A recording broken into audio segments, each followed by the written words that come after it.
the Obama T-shirt, the Obama T-shirt. I showed that on the show last time. You can watch the other episode.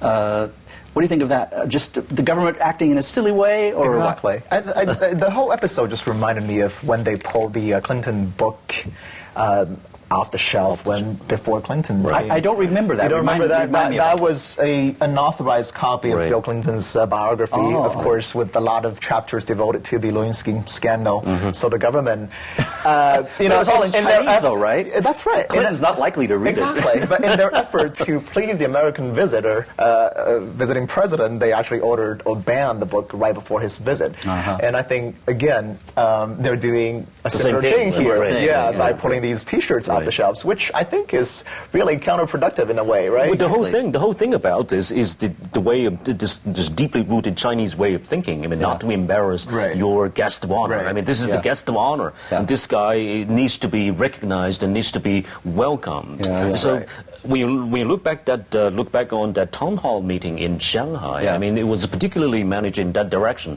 People got to be friendly, you got to be warm, and this is the way that we treat our guests. Decorum, politeness, right. The civility. I mean, you're not supposed to be rude. But let me ask you something, because it always strikes me that this is an example where you get a clue as to the multifaceted, multi-level layer of the Chinese media and the control system.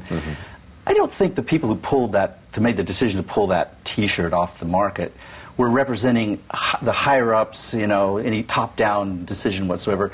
This whole thing is really many different levels of control. The city, the people who control commerce versus the internet. It's not a unified thing, is it?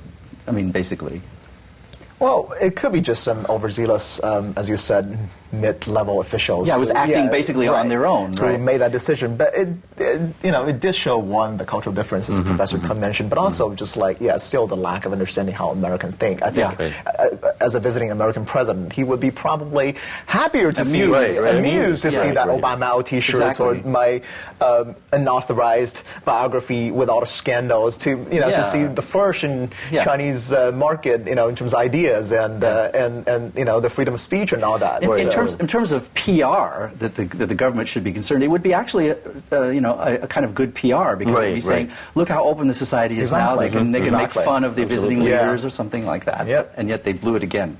I mean, one thing I'd like to point out at this point, as we talk about before this program, is because that leaders, the portraits of leader are not supposed to be out there in the public. In China, there must be only one, and that's Mao's portrait out there on Tiananmen Square. And so other than that... all the money. Right. Other than that, and then you're not supposed to put on another portrait of another leader. It means disrespectful, right? It means almost blasphemous at one point. I mean, you are making money out of this. That's blasphemous. I mean, it's not supposed to be, it's not even disrespectful, but that's supposed to be, you are doing something bad to God.